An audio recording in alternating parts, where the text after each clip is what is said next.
This is a Headgum podcast.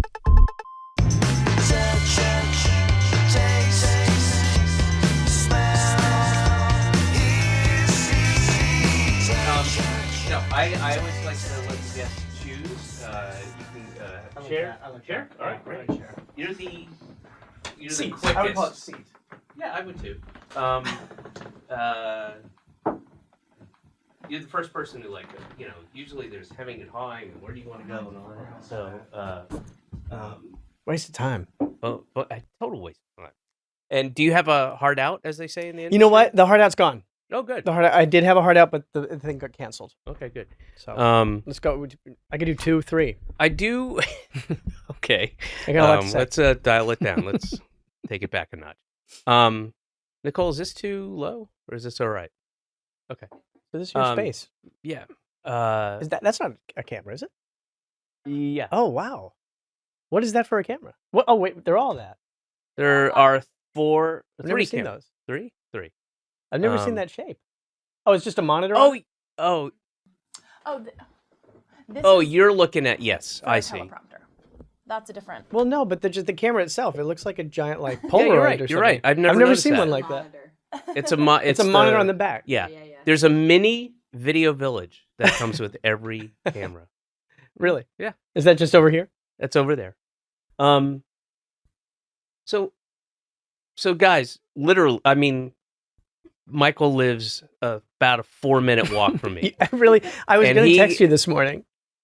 Oh, I should have would scooped have you had a up. whole conversation with tell Marlo, get yourself to school. I got to deal with this. I got something here. So they send a car for people, and I know don't about get a that? car. We The didn't send host- this. I think it might have been Hulu sent the car. I don't give a fuck who it was. I mean, neither do Somebody's I. sending cars. Somebody is sending cars to my guest who lives around the corner from me. I appreciate And I'm it. hoofing it to the Barclays Center and sitting there, What do you take there? waiting on the queue. The yellow. Okay. Yeah, queue Dude. train. Cute. I can either go see if I'm in a pinch and I'm really late, then C to what? I'll take the C to Fulton and then get off and then get the 4. Walk over and get the 4, which goes to Union Square. Union Square. It makes one stop. It's an express. Mhm. And if I got a little time, Yeah. want to clear my head, I walk down to Barclays Center. It's a 10-minute walk. Get down the queue. Queue is first train available. First Mhm. thing. Can you take any? Is that the only yellow train that goes to Atlantic? I think it's adorable that you call them by their colors. Well, Is that what you're teaching Arlo? It's a yellow train. Isn't that why they give them colors so that we can speak about them in that way? We can group them. I don't think so. I think it's one of the ways to delineate them, but I believe you think ignore it's the colors completely. The colors are irrelevant to you. Not even completely, worth discussing. Yeah. Also there's colorblind people who, what are you supposed Well, that's to why they give them letters too, and or numbers. letters too? I think they give them colors too. I think they give them letters and numbers. There are illiterate people. See, there are multiple of each color. That's the thing. No, they're not. Yes, there are. What are you talking Well, about? they're not the same. There are shades. No, there are. There's ACE, same color. Yeah, exactly. QN, I know. RW, same color. I'm not 1, 2, arguing 3, that. same color. I mean, that's why I'm the You're one saying who brought there's up that they there's were a the yellow shade? trains. No. I'm saying there's different green trains. There's the G is like a light lime green, then there's like That a is forest true. green. That is true. That is true. I Yeah, think yeah. that is the only one, though. Yeah, I think so too. But I'll go as deep on this as we need to. I think we hit the bottom. I'll I excavate. think we scraped it out. Okay, so And then from Union Square, you just walk here. yeah. Okay. I mean, I'm sure there's some people who take a car literally 3 blocks. Literally 3 blocks Well, from here. it can be a brutal city. It is tough. It's tough out there. 8 million stories in this city. Now there's more. There's almost 9 million. One will be stories in told this today. city. So we're just going to talk, and then I've got a question from Marlo that I got teed up. It's a good one. I'll ask you at the end of the episode. How's Marlo? She's good. She's good. She'll be 7 in 2 weeks. And 2 weeks. 2 Oh. weeks. Yeah. Wait, what's her birthday? February 15th. That's my wife's birthday. Is it really? Yeah. Oh, no I kidding. didn't know they had the same birthday. Do you guys want to share a Let's do birthday? it. Because Let's we've get a already big got a cake. place. We got a place we went last year down in, I don't know, it's like near Bay Ridge, but it's this great place. They just do kids parties. And I right. highly recommend it. Yeah? In fact, what Arla's like 2.5? Is that right? I might be a tiny bit young for it. Yeah. He's maybe. probably a bit young, but Well, maybe. yeah, you got 7-year-olds bashing around. Well, now. it's not even. It's what they have available for the kids. Okay. Have you been to Twinkle? Yeah, we went. Oh, good. Yeah. Good. That's a good spot. That's great. Did you use He didn't. Well, we went there for a friend's birthday party, but Arlo was kind of, he was a little. And now I think, like in the last few weeks, he's kind of like, he's evolved to like be a little more social, adventurous. Yeah. Yeah, but like he didn't really do the full thing in there. I was trying to encourage him to get up in all the tunnels and everything, and he will. He will. No, he will. He will. He will. You got to go back. If for no That's a other good reason than the gift I got you was I know. quite expensive. I know it's just sitting there. We're gonna go. Okay, it's good. I mean, It's a good spot. I can't remember if it was Saturdays or Sundays, but that was when Marla was that age, or not, but probably like 3, 4, 5. That was our daddy-daughter morning. I could see that. And it's great. You go, half the adventure is looking for parking, and go over there, and we Why go. don't you take the train there? It's not that convenient, really, from where I am. It isn't. It's just not. Which train would it even be? Well, it's East Williamsburg, so I know. the G You take the G and walk a little. Walk a lot. Walk a lot. Or the L, and that's a pain in the ass. You Let's could stop take talking about trains. What? We got to stop talking about trains. We'll keep this private. I mean, subways. Yes, it is subway. Because it's underground. It's a way. Yeah. It's a way to go subterranean. It's a quite subterranean realized that. way. That's why it's dark. Because it's underground. Yeah. Yeah. Okay. Yeah. Yeah. That's why. That's why. Yeah. Cool. I like that. Okay. I like that information. All right. What are you gonna do with it? Teach my son. Next time, it's dark because it's underground. But I heard with Twinkle, you got Twinkle or Sparkle. Twinkle Play Space. That they're a crazy. Like you got to figure out the right time to go, though, right? Yes. Well, you have limited options because it's mostly for kids, rented out privately. Oh, yeah. And But they have like a free play thing. Yeah, they have free play from I want to say 8:30 to 10:30 or something. Free like play is like an expression that I didn't know 3 years ago. Is that an American thing? No, it's just like a child. It's just when you have kids, you learn when there's like free play. Right. Hours. Right. The inverse of Adult Swim. Yeah. Yeah. Where it's like, get out, it's our time to shine. Get these kids out of here. Let the grown-ups have a swim. Oh man. Do you remember that being a kid? I just flashed on memories of having to get out of the pool and being a little grumpy about it. I can imagine. Adult Swim, and eventually you're like, oh, whatever. But when you're little, it's like, what? I remember being resentful when things were prejudiced against your age or size. I don't know if prejudice is really the right way to look at it. I don't think the people who made the the rules are like fucking adults. It's bullshit. Ageism, exactly. But there were as I got older, the idea that I couldn't see an R-rated movie until I was 18 or something. What was like the big one absurd. that you like really wanted to see when you were a kid? Well, I did see him. My my mom was my mom was very liberal minded. I was in Georgia. Yeah, she if you purchased the ticket, if the adult purchased the ticket, PG? they were no, not PG or PG-13. I believe if an even adult R? Yeah, if the adult purchased the ticket, they were there and this is my son. He's he's a junior in high school and But I approve. He's watched Sallow 5 times. He can go in and watch your fucking. No, I didn't. No, I didn't. No. But my mom was very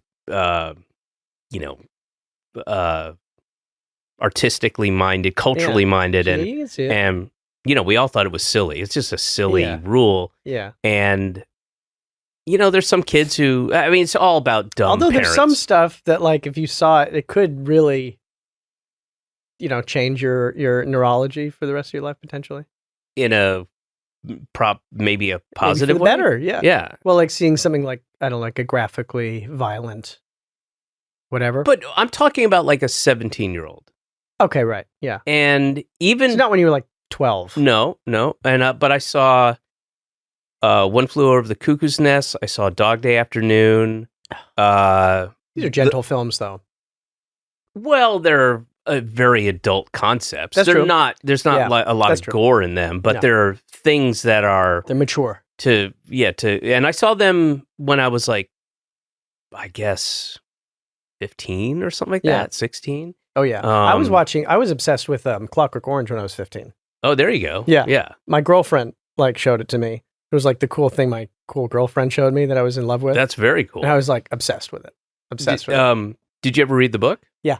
I read the book after that. I love it in a very, this is a very, even though it's what you wouldn't consider it a Hollywood movie, but it's, in the book, he's 15 years old.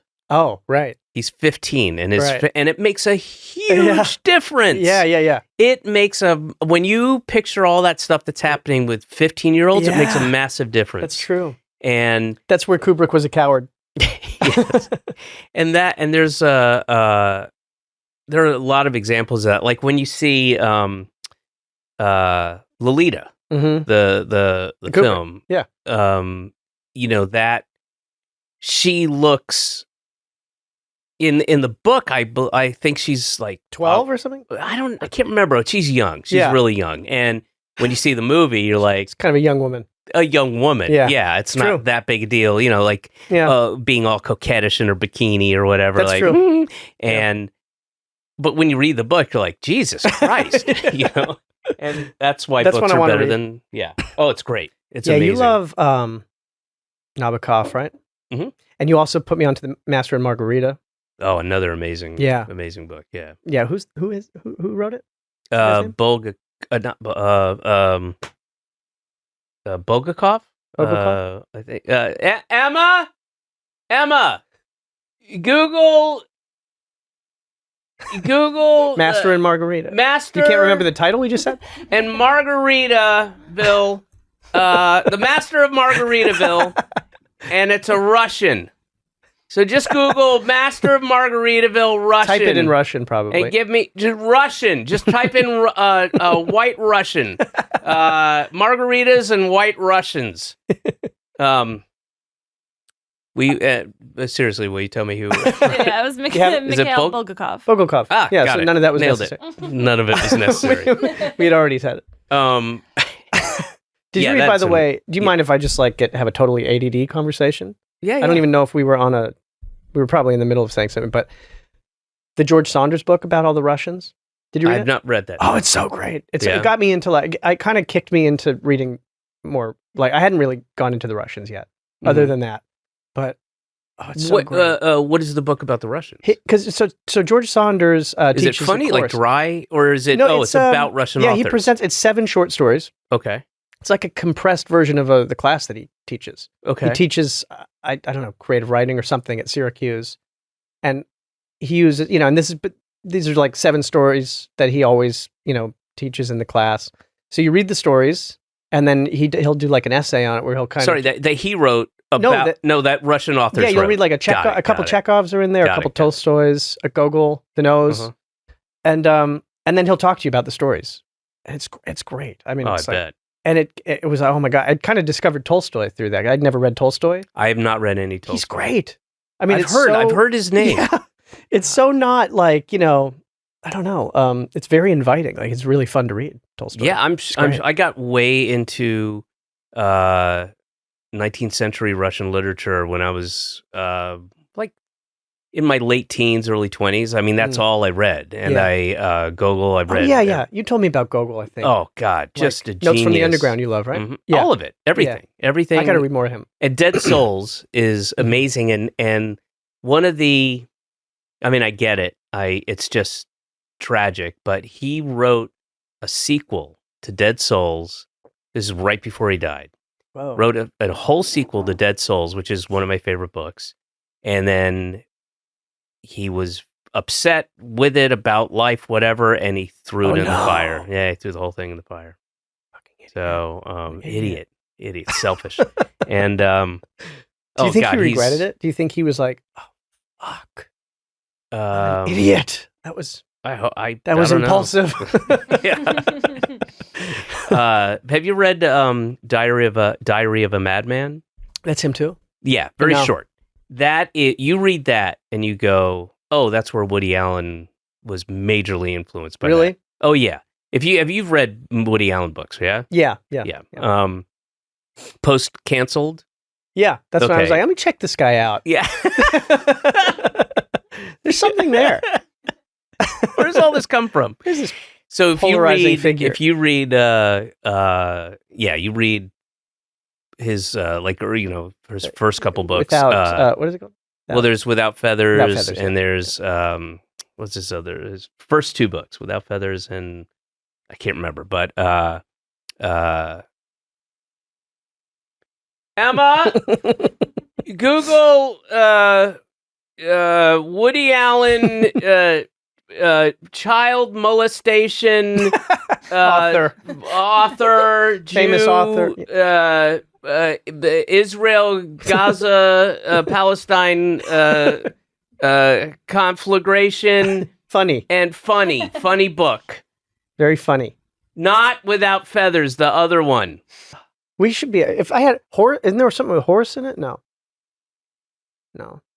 You mean a short story or no? What are the title? titles of the? But yeah, that doesn't sound familiar. No, I think when I hear it, I'll go, oh yeah, that one. I know. There's like his first two books are, but ones. You read Diary of a Madman, which predated it by over 100 years, and you're like, oh, that's where he got clearly influenced. Elaine May, that she's all about the Russians too. Mm-hmm. She loves them. It's great stuff. Mm-hmm. Yeah, good stuff. Good stuff. Yeah, comedy, not so great with the. Well, some of them are funny. I mean, like The Nose is really funny. Oh yeah, and The Overcoat. I meant like stand up. I mean the only one. Let's be honest, Yakov Smirnoff is the only representation of. True. Great literary culture and history, and good food. Have you ever gone? No, I haven't. No. I'd love to. Have you? No. Yeah. No. I would love to. Let's go. Okay. Make a trip. How confusing would that be to our life partners?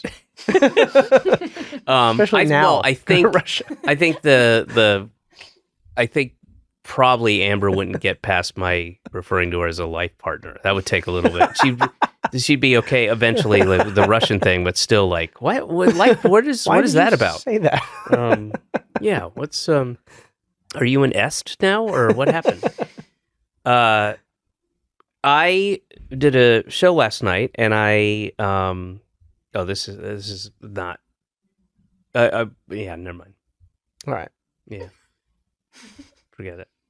Something tangentially ended up being about Montreal, but you're a Toronto guy. My mom's from Montreal. What? My mom is from Montreal. So maybe it would That's hold not some enough. slight interest. Still no. Okay. Do you remember? I don't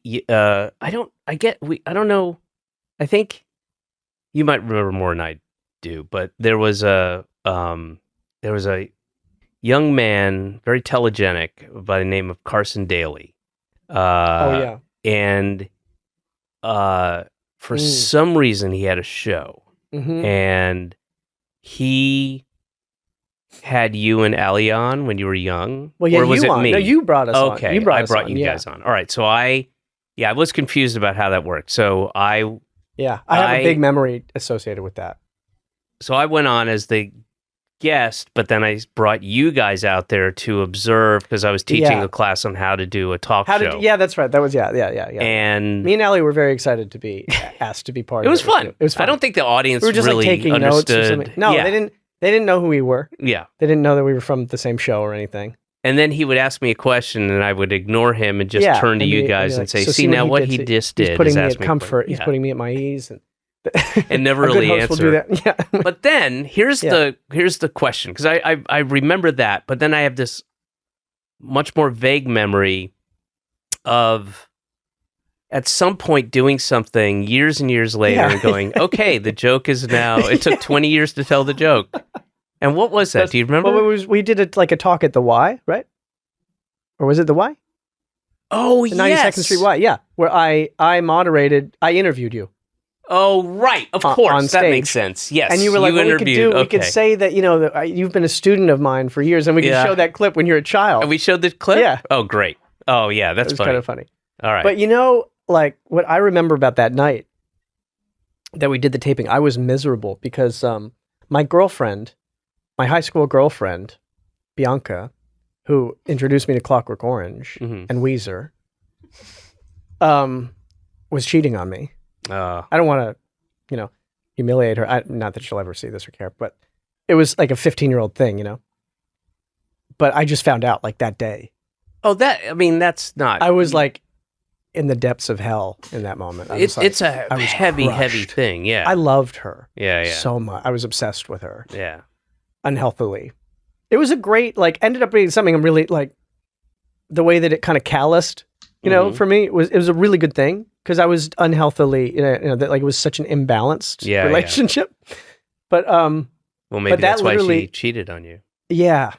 And what is cheating when you're, and how repeatedly. old were you at this point? I was like 16. What is cheating when you're 16? So she had an ex-boyfriend before me that she was like really crazy about. And you want to hear the real story? It's like, while we were shooting Arrested Development, so I was in California for 6 months. And while I was there doing the show, we said a sad goodbye, after this summer together. I was so sad to leave her. But we were like, I love you. And we cried and we're going to keep it going, keep it alive.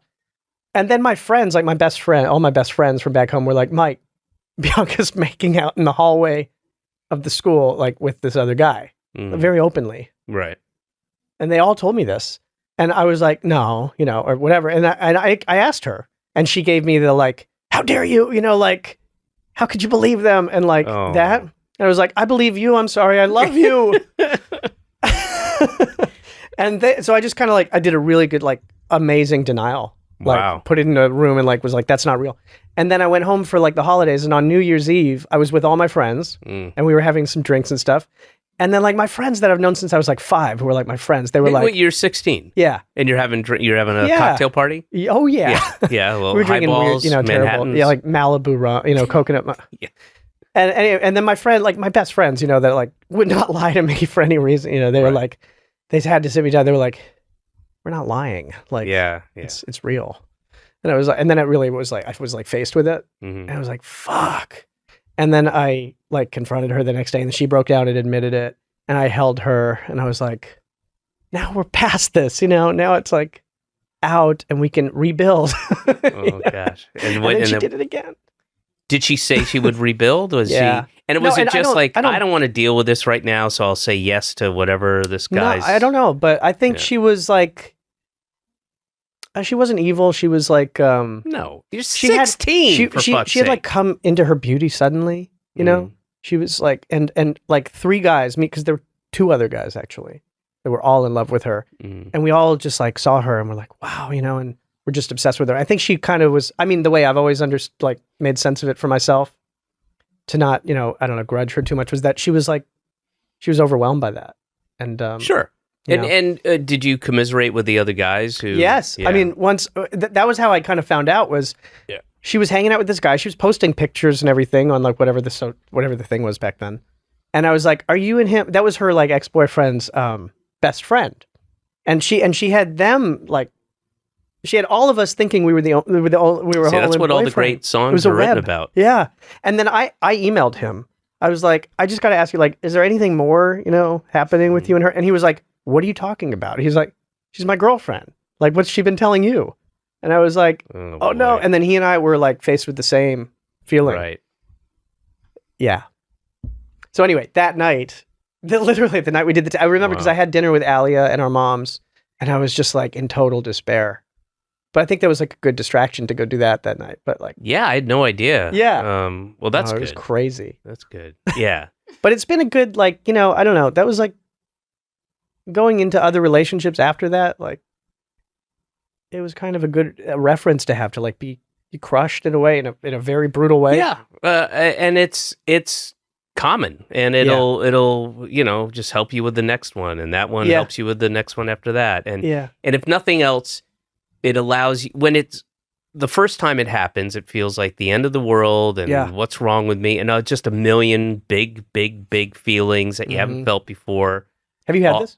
Yeah. Really? I think everybody has. And well, I'll tell you mine in a second, the first one.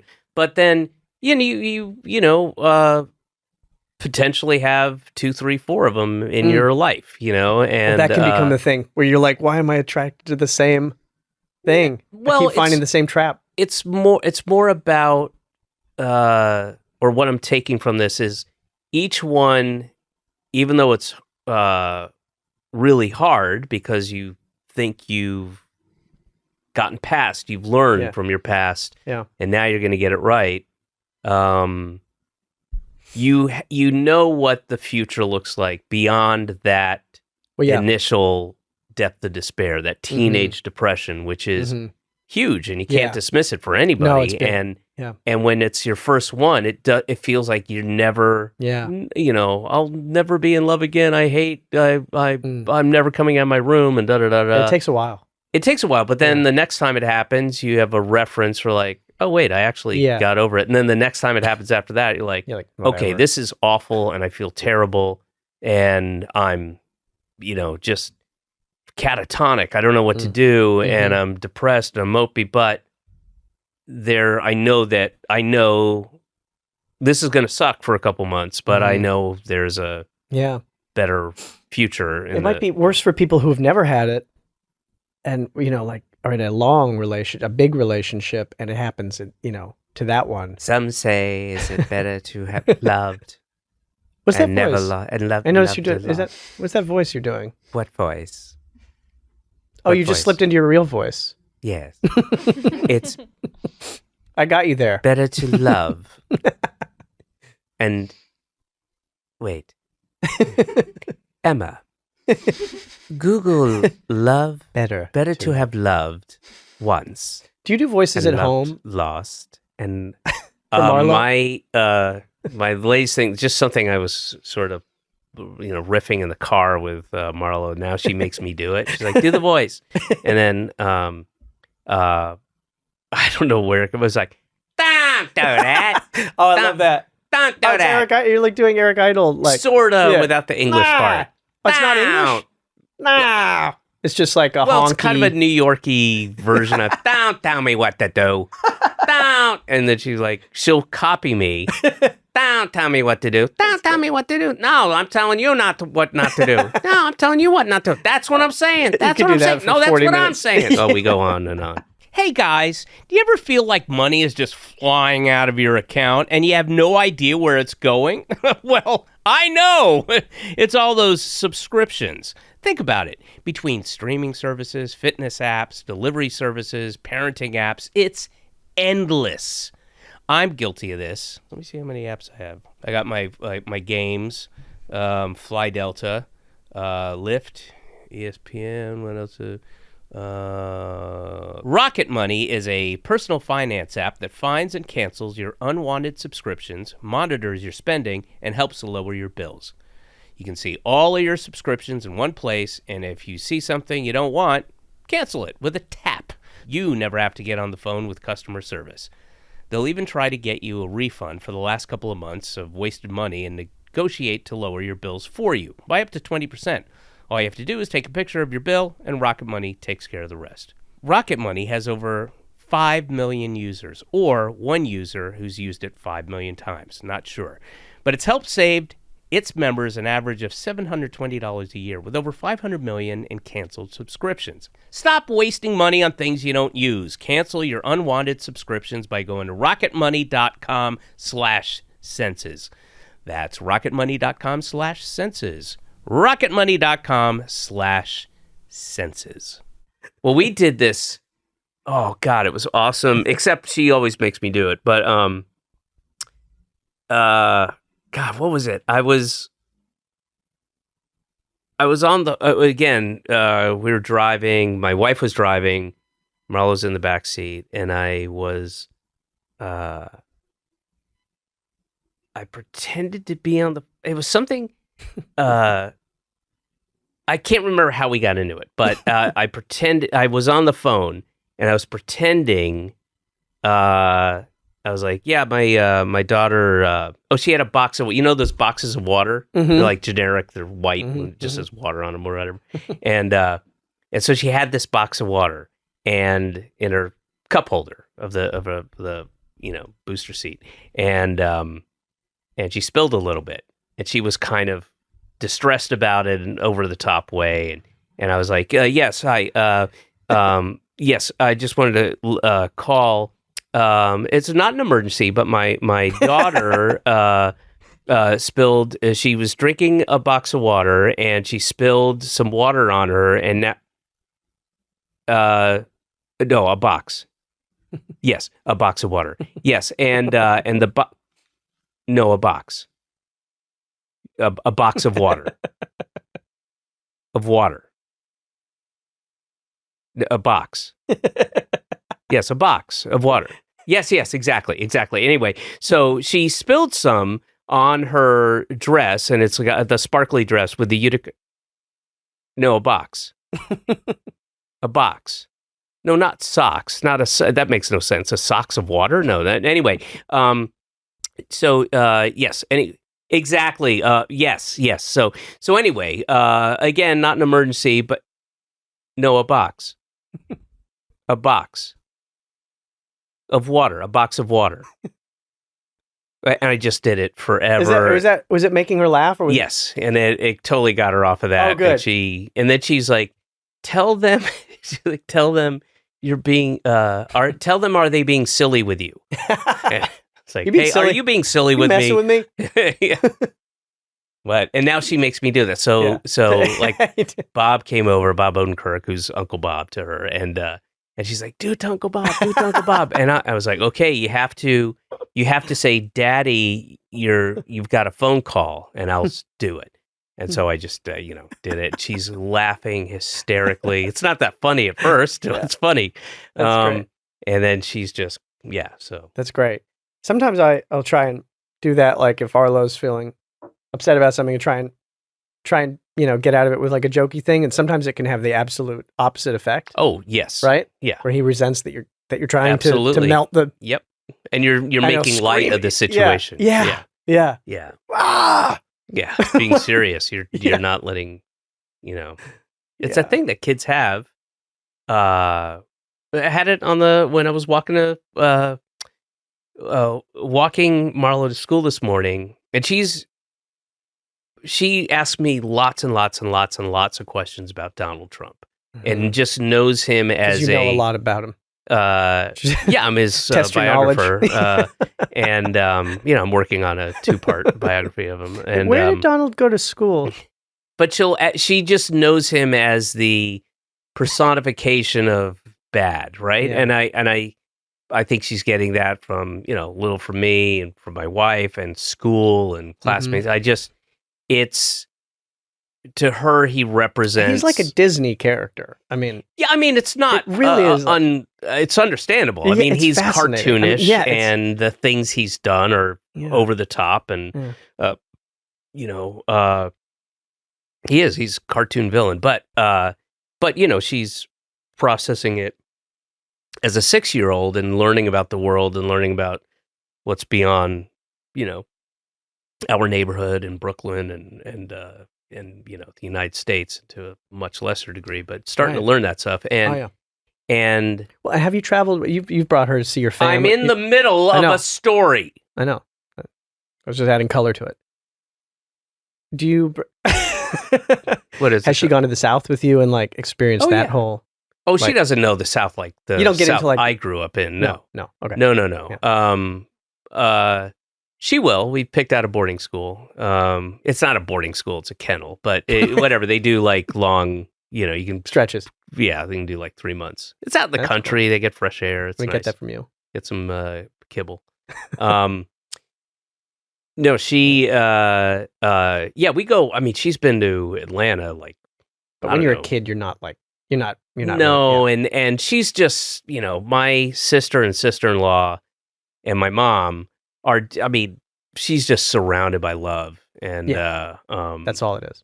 and there's and my sister and sister-in-law just fucking adore her and pamper her, and she loves them, and they'll come up and babysit too if Nice. Amber and I have to go somewhere. But That's cool. and they can't have kids because they're gay. Mm-hmm. Legally, I mean morally, Oh, they shouldn't be having kids. Okay. And we'll sneak her in under the cover of night and make sure we black. they're not in even the- allowed to play with... No. We black out the windows because Wow. of the agenda. There's a whole agenda, and they're part of it. Mm-hmm. I get the emails about and the agenda. my sister, of the two partners, my sister's Jewish. Mhm. So I mean, they're like running. you're gonna cut all this Jewish part and- out, right? No, this goes out there. This goes out? Yeah, I mean, this is timed much like that brilliant sequence in Silence of the Lambs, where this will be on one half of the screen, Mhm. and the other half of the screen will be the SWAT team going in Mhm. to To the wrong house. the wrong house. Yeah, to a lovely Southern Baptist couple with It's a good 3 sequence. kids, and That you're swatting. yeah, God, that's a brilliant sequence. Yeah. I just That's it like was such stunning. a language. Yeah. It's such a reference. And never saw it coming. You And know, it's just such a yeah. fucking, It's so good. such a punch in the gut. That's so cool. Yeah. I met Jonathan Demme at Really? Sundance with Neil Young. Wow. Yeah. Wait, he was with New Young. He was there with Neil Young. Yeah. And this was amazing. I mean, I love Neil Young. Mhm. I don't know where you stand on him. But I was there in like, when you're at Sundance, they have like these like photo rooms. You have to, you get ushered all around. You have to go take like the Entertainment Oh, yeah, Weekly yeah, yeah. cast photo, Yeah. So you're in a kind of like a room like that. There's like a lot of kind of holding areas. And there was some room off to the side where the door closed. Mhm. And somebody said like, Jonathan Demme and Neil Young are in there doing an interview. And they're going to come out in a minute.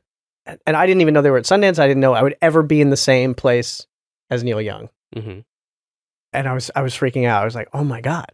And some guy that was there was like, you a fan of Neil? Mhm. And I was like, yeah. He's like, I've been with him 30 years. I'm his whatever. You want to meet him? Who was it? He was like his roadie or some guy that traveled with I him. know that A guy. guy. Yeah. Yeah. I've was a met great him. guy. It's, yeah. And when they came out, well, the thing is, so Jonathan is kind of aware of me because we're both friends with Miguel Arteta. Mhm. And so Jonathan kind of came up and very warmly like said hi to me. And that was a perfect in for Neil. Sure. And then I got to meet Neil. And I had a little moment with Neil. Yeah. Incredible. Yeah. Did you say like, I love your early work? I love 13 of your songs so much. No, he's huge for me, I can't remember what it is. I have one of your albums on shuffle. It's you're walking, you have a guitar. I think you're way sad younger. about something. Vocally, it's not great, but it's interesting. And no, my father-in-law is and mother-in-law are close friends with him, and What? Yeah, No. yes, for real. What's that about? They were all part of the same thing. You're In fact, kidding. my father-in-law. You're kidding. No, I'm not kidding. What's the story that what What's the story? The story. part of what thing? Like what? They, Hanging out in California? Like Yeah, hanging out? Topanga Canyon. they go over to his house? Yes. No. Yes, they're That's old. cool. My That's really wife's an old childhood friend of my wife's that she's still in touch with is his daughter. I think Bonnie Jean, I think is her name, or something like that. Wow. Yeah. That's cool. So Amber was around Neil. All the time. That's Amber grew unreal to up me. in a very artistic. Yeah. It's so normal to her to be around people like Yeah, this. I mean, It's so removed from me, like what that you could be like oh, for me too. that your I mean, parents, your friend's parent is Neil. Yeah, well, Russ, my father-in-law, choreographed his what was the musical he did that he toured with? nuclear. What, the Rust, Live Rust? No. It's like a musical. Greendale. Yeah. So he. Oh, I just made the connection to Community. What? Greendale. Do you think that is part of it? Greendale College. Oh, you think? Maybe. I'm wondering. I don't know. Maybe. I'm a huge Community fan. Yeah. Little nod to Neil. I'd like that. So yeah, he choreographed and was in Greendale, and then they toured all over the country. Whoa! And he was in a movie that Neil's movie. Yeah, nuclear something. No, Human Highway. Human Highway. Yeah, he's in that. It. Oh, yeah, cool. Russ is in that, and cool. And then all that collective community of artists and actors and poets and all that stuff. Dean Stockwell and Dennis Hopper, and those were people that were like at Amber's house apartment. Trippy, yeah, she grew up with all that stuff. And of course a bunch of the West Side Story guys and wild. Yeah. Oh, well, Russ has some amazing stories. They're awesome. What? You gonna have him on here? I could easily draw them out of him. Well, he's got a book coming out. He had been working on it for years. Tell Some. And but I just know the stories from just hanging out with him. And there's a great one. There's a couple. I won't spoil any of them, but I'll just say I don't even know what he's writing. But there's a reason. There was an actress on Seven Brides for Seven Brothers who always smelled, and the reason for why she smelled is like, what? You're kidding me? Nope. And then there's another story. There was like some actress he met, and the dude was a player too in his day, and there's some like on the beach in Santa Monica, there are like around Ocean Park-ish, there's a couple high rises that are like from the 60s, like kind of on the beach, and there was some woman that he was, going after, whatever. He ended up climbing, because he's like a dancer acrobat guy. He ended up scaling seven stories to get into her place from the. Because she wouldn't take him in through the main door? I don't remember what the thing is. No, she wasn't trying to keep him out. I think maybe there was somebody else involved. He invaded her home?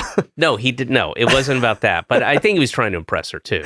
And like, surprise, whatever. But he's on like the balcony of the 7th floor. That is a surprise. And there's no fire escapes or anything like that. Anyway, he's got a bunch of maniac. Elvis Presley. He's got stories about Elvis. That's crazy. Wow. And look, I'll say, Elvis was a hero to most, but he never meant shit to me. Motherfucker was racist, straight up and plain. Motherfuck him and John Wayne. Okay, that's cool. Yeah, I like that. Wow. You put that to a kind of a like a Claire de Lune kind of melody. It might be interesting. Was Elvis racist? Yeah. Or did you just like the rhyme of it? No, he was racist in that, I know two kinds of racism very well. One is the Southern racism and one is the Boston racism. And the Southern, I don't know which one's more insidious. The Boston racism is in your face. That they'll just say it.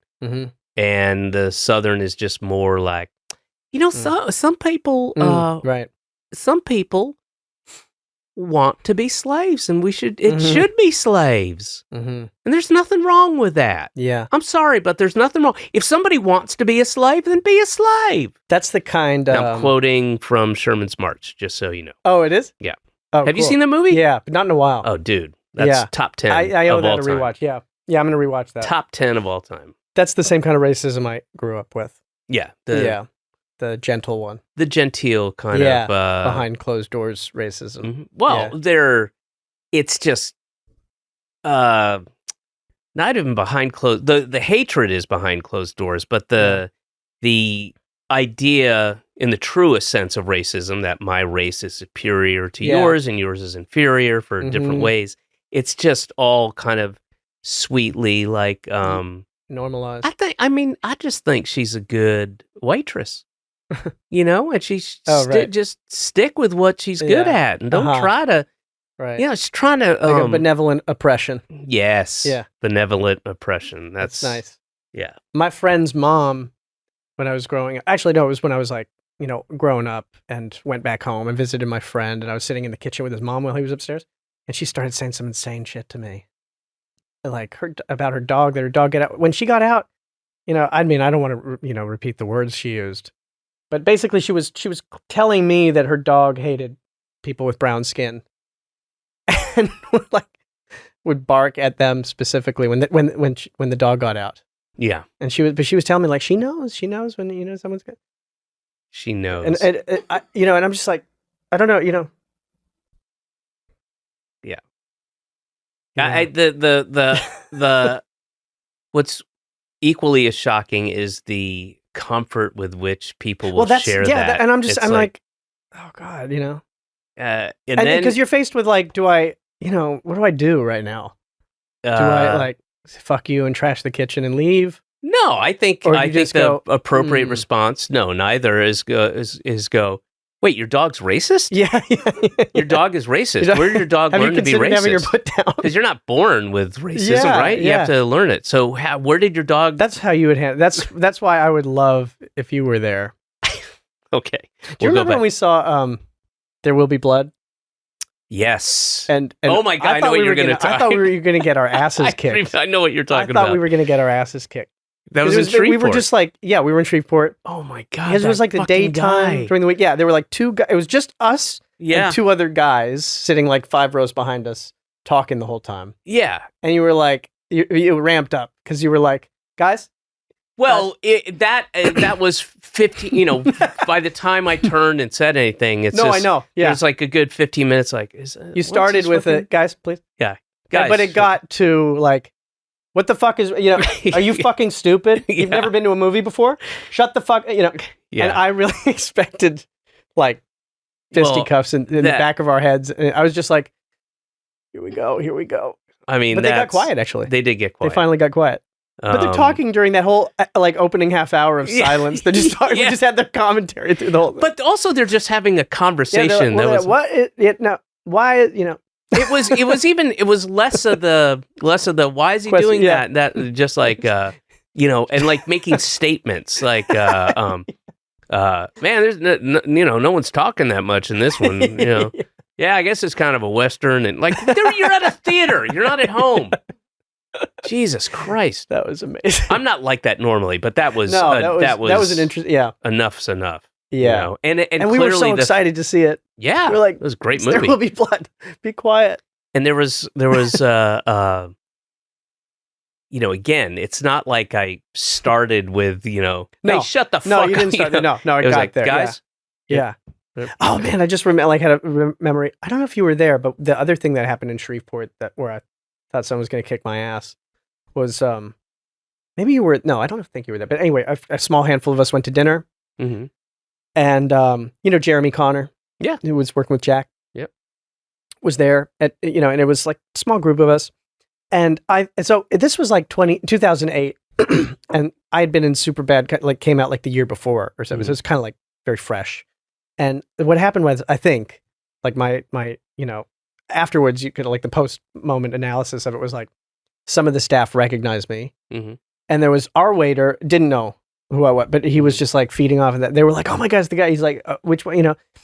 And they were like, "Ask him if he's the guy from Superbad." And so he came over to the table, our waiter, and he looks at Jeremy, and he's like, "Aren't you in that movie? Aren't you in? I recognize you." And Jeremy's like, "No." And he's like, "You are. I know it. I recognize you." And it was really uncomfortable, and I handled it badly, I think. And I was like, because I said, because we were at the table, we were like, and I was like, "Have you seen the movie?"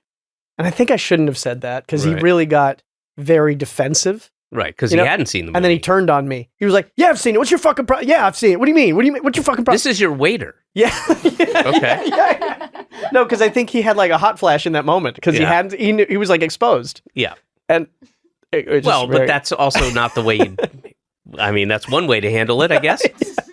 But it got so intense. Then what happened when he realized. I don't know. I think maybe he went back. I think he was back there and they were telling him and he was like red. And But I want to know what happened the next time he came to the table. I don't really remember. I think it was awful for all of us. I think all of us at the table were pretty upset. Oh, I would have loved that. Because he had been kind of accidentally humiliated too. Which Not an accident. Well, I didn't want that. I didn't want to create such a toxic situation. You didn't. No, but my impulse was a little bit to like... Oh, Michael, this isn't on you. The guy... To poke him a little, you know. Right. To poke at his false... poke at his like, you know... There's nothing wrong with that. Guy came over... The soft ground he was standing on. Once you go into like, no, you were in it. Come on. Now you're just inviting. Yeah, it's true. Yeah. I mean, if they go, really? Oh, okay. And I thought, oh, my bad or whatever. But to go, no, you're lying to me. You're like, oh, am I? Yeah. Have you seen the movie? There was another time in Shreveport where some guy was like, came up to me. I was sitting in the lobby. He was like, it was two guys. They were like, hey, can I get an autograph? And so I signed the first one with my name. And the guy was like, you're the guy from Superbad, right? And I was like, yeah. He's like, can you give me an autograph? And I wrote the guy from Superbad. Mm-hmm. And then they left. And then the first guy who came like signed my name. He's like, can you write the guy from Superbad? Oh, God. Oh, God. Yeah. I think I was like really having a lot of weird moments with just handling that level of interaction with people. Well, you kind of skyrocketed. You know, yeah, you had a very quick... well, there's different ways of handling it badly. I would not say you handled it badly. I know there are many people we're aware of who handle it badly. But there are some friends. I have like a couple close friends that I, was hanging out with at that time and who I trust, very much. And like one of my friends is like, yeah, you were handling it badly. Yeah. Okay. It was like I was with you a handful of times where like the situation would get really uncomfortable just because you were like on fire when someone came out, right. Which I remember. Yeah. I just was like so anxious. I get it. I understand. I was not good at all. And I, awkward. Really? Oh, very. I don't like, that's such the opposite image that I have of you. I feel up until, fairly recently, and it was something I had to get better at because I overcompensated. And I was just a weirdo. And often I would drink too much. Like whenever we went, like I hated going to the Emmys and the Golden Globes and all those things. And I would drink too much. Because why did you hate those so much? I wasn't comfortable, and I'm usually pretty comfortable in most situations, unless I think there's imminent danger. But I think part of my discomfort was I had a reason, the same reason everybody might have for disliking the environment and what it was, but also very anti-you. And also the inherent hypocrisy within me because I kind of like this is kind of interesting. Yeah. Even though I didn't like it, I did like it. Kind of good that we were nominated, especially when we were like any crumbs of for that positivity for the show at that time. Like being nominated for a thing was like a savior for the show. It really saved the show. Oh, for sure. And we wouldn't have had a third season without or even a second, Emmys. probably. Yeah. Yeah. So that felt kind of good, and then I remember meeting people at the award, because that was where you finally kind of met people who were watching the show. Yeah. Like Nick Offerman and Megan Mullally came up to me and Allie at the Golden Globes the first time we were there. When the show was just starting. And they were like really effusive, and it felt really good. Some people are watching. I just didn't handle that well. I didn't handle compliments well for a long, long time. And we did Mr. Show. We did a Mr. Show tour. It was the very first one. I remember that we had a bus, and gosh, I know Posehn, and it was the first one. I remember after the show's done, huh? After the show's done, I remember being in Seattle and I just didn't deal with it well. And I would I ran back to the bus and hid in the bus. After the performance? After the show. You didn't want to hang out?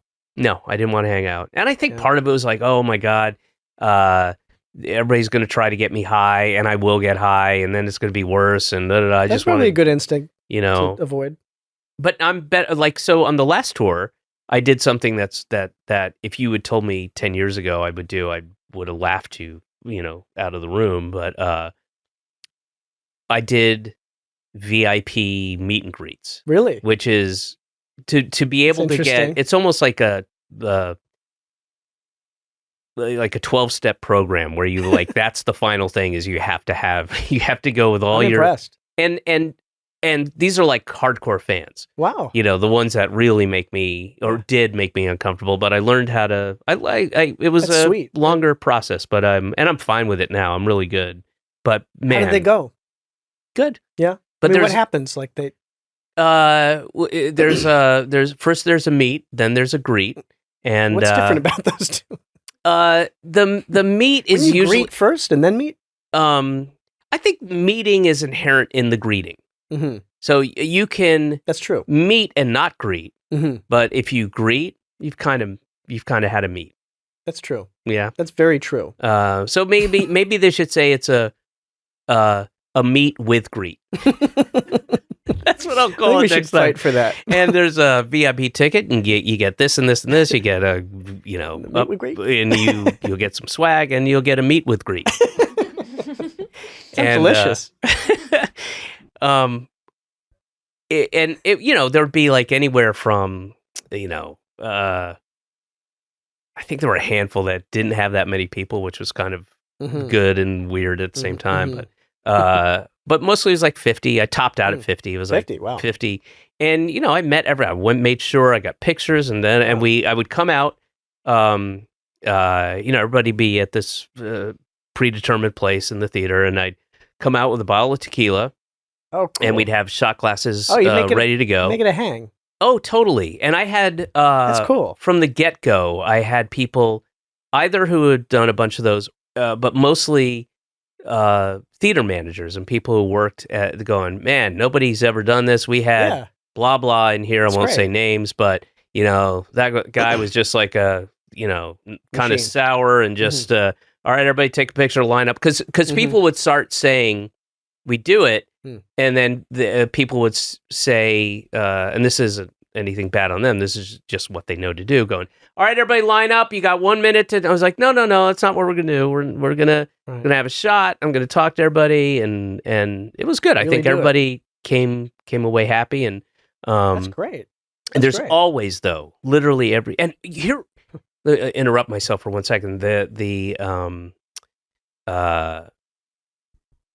More than half the time there were because my audience has aged with me. It's expanded. There's still younger people going, but there's a lot of people in their 40s, 50s that are at the shows, and but they'll bring their kids. Mhm. That happened a lot, and backstage, That's great. Oh, it's great. I love that. I That's mean, great. anywhere from like 14, 19, Mhm. whatever. They're like, Yeah. and it's That's awesome. cool. And Because they're right in it. They're watching. yeah, and they're. I mean, can you imagine your parents bringing you to a comic like me doing my show when you're Yeah. 15 That's years a old? nice relationship. Yeah, it's great. That's really cool. It's very cool, and a bunch of trans kids too, and Yeah. their parents bringing them, and That's great. yeah, it was really cool. But literally at every meet and greet, no matter how many people there were, and I mean every 100% of Mhm. them, Mhm. I did probably something like close to 80 shows, and I'd say I probably had like 65 of these meet and greet things. Mhm. Every single one, there's always one person, mostly guys, but occasionally women, who were so odd and weird, and then had a variation of the same kind of like vibe of like, these guys are they think they're fans, but I'm a real fan. I know, and like trying to kind of corner me, going, well, these guys, Yeah. kind I'm the one you really want to talk yeah, to. deriding some of the other people who are like, I loved you on whatever, like, Yeah, and that- always there's always one person who Fascinating. had that vibe of like, these guys don't Wow. get you, Yeah. I get you. Wow. Oh, okay, thank you. Wow. Yeah. And you would normally exchange numbers with them and hang out with them for an extended period. Yeah, I'm meeting them. I'm meeting them up the M&M store in Times Square. Yeah, We're all going those are to the go on a little tour that I arranged. Yeah, flew out here. Fascinating. Yeah. You know what I'm fascinated by that's sort of somehow connected to that is like the people who are collecting autographs. this is a bit of a leap, but like, I was just talking to a friend of mine who like got a lot of insight into how they operate, like the people that'll meet you at the airport and collect your autograph. And without saying too much, my friend was like, what's the business model for you guys? And broke it down. Them. They were like, this is what we do. You know, we blah, blah, blah. We get a guy to do this. We'll pay him this for that. My friend was like, why don't we cut out the middleman? You just pay me cash for this. And has an arrangement with them.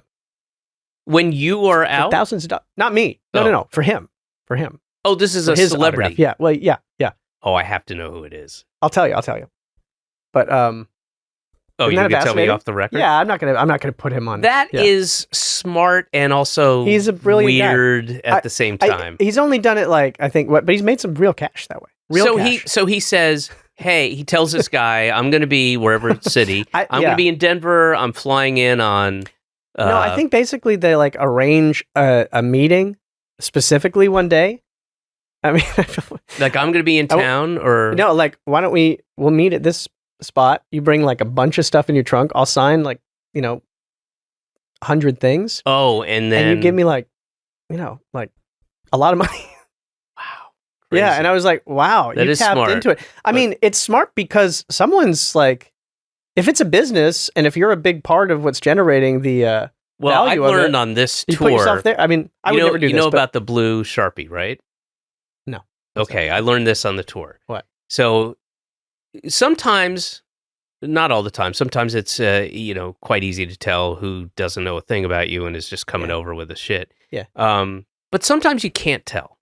Mm-hmm. You can't tell is that a real fan or is it not. You don't want to diss the real fans, right? And but if they have a blue Sharpie, I can't remember exactly what it is, but they use the blue one because it's something to do with when they copy it or something in the reselling of it on eBay or whatever.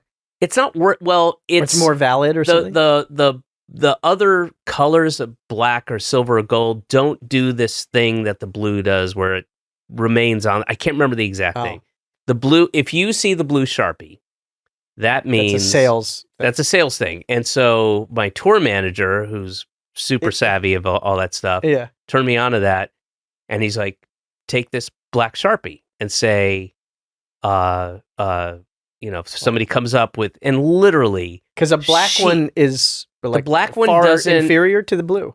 Again, it's not about the color or something. No, it has something for whatever their resale thing. Yeah, it has something to do with the transference or something. Okay. I don't know, but so I would have a black. If I saw the things and I always like do kind of the thing you did at the restaurant, like what's your favorite thing I've done, and as I'm getting ready to sign, and I'll bring out the black Sharpie. Oh, I have this one if you could use it. Oh no, this is my lucky Sharpie. And I'm like, they'll push for the blue. Yeah. Oh yeah. Really? Yeah. And then if I have the blue one and they've got like I've been on some baseball cards, so I'll get big sheets of those because they're small and you can put like 8 of them on the little kind of poster board sized thing, and and they'll have could you do this and this and this and just one more and just one more and then this one and this and just one more David thing and then and I will either use my left hand to sign, which is just like a gobbledygook. Yeah, like a child with MS, and wow, and then.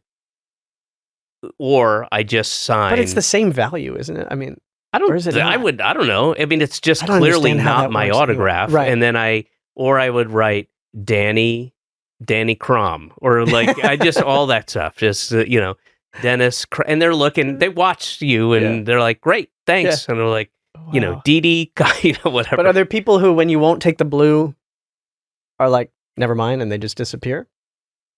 I don't know if anybody said never mind, but they're clearly not happy. They're pushing the blue. They're pushing the blue. You know what? There was one time I was like confronted by like a TMZ camera person at LAX, Oh yeah. And I think it was right around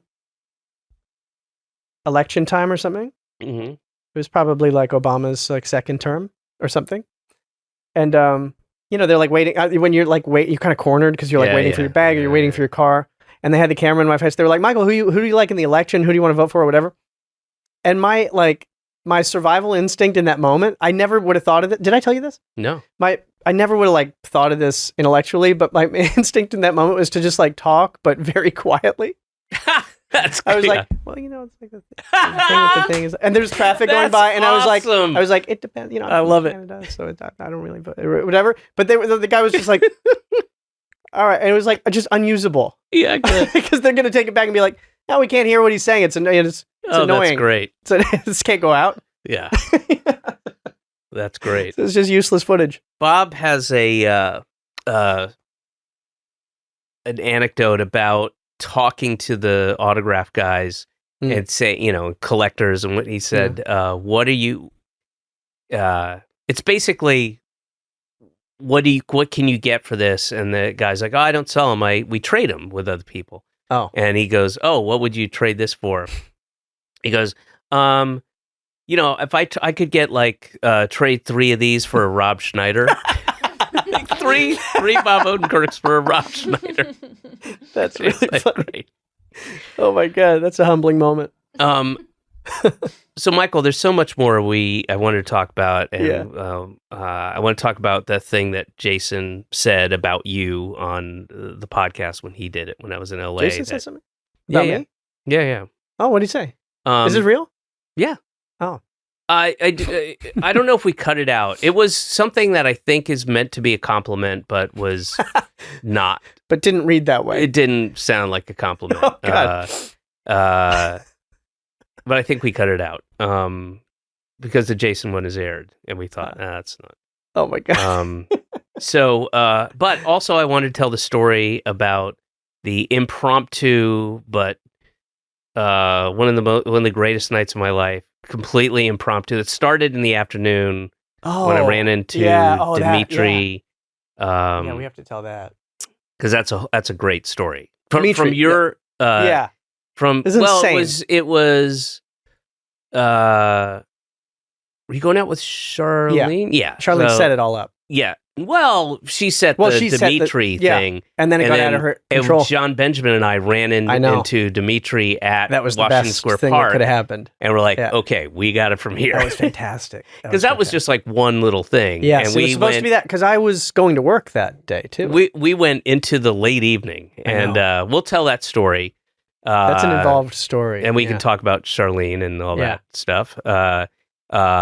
In the next episode with Michael Cera, okay. we'll do a part 2. Are we out of time? Yes, we are out of time. Okay. But I can't believe you just set that up. Oh yeah, no, I'm going to ensure a second appearance. But that's a big story. Let me get you the question from Marlo. I like this one. This is a new one, and I was like, I'm going to ask Michael that. Okay, Michael Cera, this is a question from Marlo. Hi, Marlo. Where is the tickly spot on a brown bear? Oh my God. I have been staying up late the last week, and because I get my son, I put him in bed, and what I don't know why, David, but there's some weird thing is been clicking into me in the last week where I I got down a rabbit hole on YouTube of watching bear videos, and bears are incredible, and there's crazy videos, nothing too horrifying, graphic, yeah, but a bear, eating a deer. And I'm just kind of sitting, it's midnight. You watch that for hours? Yeah. Repeatedly on a loop. So my respect for bears right now, not just, gory stuff, but just them even I like when bears get scared. It's very cute, If you'll see a bear and then the hunter will kind of do a blast in the air and the bear's kind of the way they're very human in a weird, there's you can really recognize their emotions. So I would not go near a brown bear or tickle one. I think that's a bad move. But they're also so cute. If you're one of those guys who has a thing with bears, where you keep bears and you're close with them, and you're physically close, it does look like a nice thing to have. Even though you'll probably. But do you know where the tickly spot is? I would go for the underarms. Oh I would yeah, go here. Sure. I would go right here, and I would get them like that. And do you think they'd go All that bulk. It must feel great to do the shake a Yeah. bear's muscle bulk. Yeah. So And I don't know why it was specifically about brown bears, because she knows the difference between, because we have black bears You see them? upstate. oh yeah, Yeah. And we've told her there's a big difference. You know. there is. Yeah. Yeah, and I've encouraged her to go up and No, you haven't. Talk to a brown bear and introduce yourself. Get to know. Cover your mouth if you're going to cough, though, please. That's a good question. Have you seen the movie, the documentary, Canadian Man, the bear? Grizzly Man? No, not Grizzly Man. Oh. That's a Canadian Man? It's a Canadian guy Oh, I who's thought who's trying to invent the perfect bear suit. Oh yeah, I know Bear-proof. about that guy. Yeah. He builds this crazy suit. It's awesome. I The gotta see that. I haven't documentary seen the is film, yeah. fucking great. Oh, I got to see that. It's great Gotta see because he's great. He's just this singularly focused guy Yeah. who is determined to build from scratch. You know, he doesn't have a lot of money. He's Household in some materials. like rural suburb and I'm not sure where in Canada. It's like a And- tank you can wear, basically, right? well, he started. I mean, Indestructible. he has to go back to the drawing board numerous times. There are different and iterations of it. and when he tests it, and it's all like on a Betamax camera or whatever, and he's And they'll swing a log at him like a full tree Yes. at him, right? And knock him down. That's one of the tests where he stands there knock him on and they his ass. get a log that's How got could that two- not hurt you? He's You must feel that. I think that's why he went to the drawing board on the fourth time Break or whatever. a few ribs. But the visual of the last like 90 seconds in that movie is so Oh yeah. What does he have it? Oh, okay. I got to see he it. gets his suit Yeah. and I won't spoil it. It's so What's it called?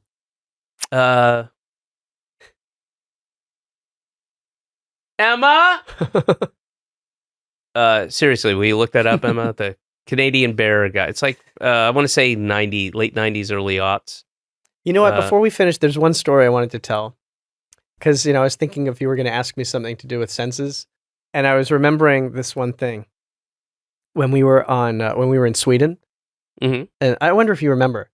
But, like, it's kind of a funny story because, like, you and me and Alia Mm-hmm. were getting a beer, like, in the afternoon in some big square in Stockholm. Oh yes. Remember? Oh wait, Yeah. wait a minute. This was. Did you trip Yeah, going up the that's what I was gonna tell. Okay, yeah. Because it's like a big square. It's a very kind With of a fountain. famous. You Yeah. see it in pictures. Yeah, whatever it was. It's a beautiful place. Beautiful, yeah. And we were sitting there at some kind of beer garden or something. And then when we get up to go, the thing was that we had like a table that had this kind of ironworks on the side, like legs Yes. here. And I got tangled in it, like on the way out. And I knew I was going to fall. It was like unavoidable. And it was kind of like wood deck. Yeah. And because I knew I was going to fall, like a millisecond decision, not thinking decision was to like, I was like, this is going to be embarrassing. And the only way to like save face is like make it worse. Right. Like lean into it, like fall bad. Yeah. So I fell really, and it like, the way I fell on the boards and the space we were in, it was like a shotgun blast. It was like the loudest sound, and like pigeons Birds, like yeah, way like- far away flew away. Yeah. And you and Allie, I think, were confused because it was like, why did you do? Because it looked it was like Yeah. I made it look Like intentional. the physical comedy stylings of Michael Cera. You were like, why did you do that? Just for Sweden. Yeah. And What's it's up, Stockholm? Michael Cera's in town. Last thing I want is attention for being the guy who just ate shit. Like, Yeah. But it was, It was like, very funny. It's a survival instinct when you know something embarrassing is going to happen. You're like, I got to own It this was- somehow. It was pretty good. Because also it had literally everybody's attention. It was a big It's deal. a big square and a big, and they're tourists taking pictures and falling down is like so humbling because it's just like kind of a guarantee that you're going to fall Mhm. again in your future at some point, right? Like I fell recently in my home in the middle of the Wait, night. falling down is a guarantee that Don't you think? Could you tell me that you're sure you're never going to fall flat on your face or your ass again for the rest of your life? It's pretty much a I'll guarantee. bet you $1,000. You make good on that? Yeah. That's easy money for me. When's the last time you fell?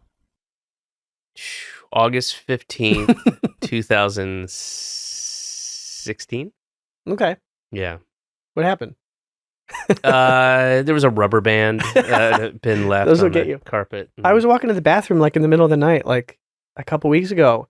And I think because I got up in the night, I don't know. And there's a little step, like a little lip up to the bathroom. And suddenly I was like on my elbow, like I really fell hard. It's very humbling. Maybe I fall more than most people do, but I had one of the most embarrassing, if not the most embarrassing fall is I was visiting a girlfriend in Saltsjöbaden, Sweden, a little suburb of Stockholm. And the jet lag. I'd come from LA, and the jet lag was insane. So you're out of it. And it was just her mom and her younger sister, and so I just went to. I was out of it. I went to sleep, and then I woke up, and then there's some wooden, the kind of like modern in the 70s, where it's just like a wood plank, wood, no railing or whatever. Oh man! And they're down No watching TV, and I think the mom was like, "Oh, make you a cup of tea," and I was like, "Thank you," or coffee, whatever. And I got it, and she went back down. Oh I was yeah, like, hot beverage. Oh yeah, and It's very comical. I slipped on the wooden stairs and went down like 4 or 5 of them, like clunk, clunk, clunk, clunk, clunk, clunk, and coffee everywhere. And this is basically their introduction to me. Their introduction is we've had an incident, and I was older than I was a good I don't know, 7 years older than this girl, and this weird older guy from America. Who just immediately went to sleep, like kind of drunk, and then went to sleep, and then woke up. I made him coffee, and he just fucking ate made shit. a mess in my home. And how badly hurt were you? I was. Were you like? I was enough. I was embarrassed enough, and the adrenaline kicked in so that it kind of covered up any kind of pain. You shot up. Everything's fine. I really fell down. Yeah. Like it was a bit of a tumble. It was pretty great. I'll never forget it. And it also just, really? Like, I just met these people. Not the first impression you hope to make. And I'm hanging out for like a good week. Yeah. I'll be there for a week. Well, that's good. You got that out of the way.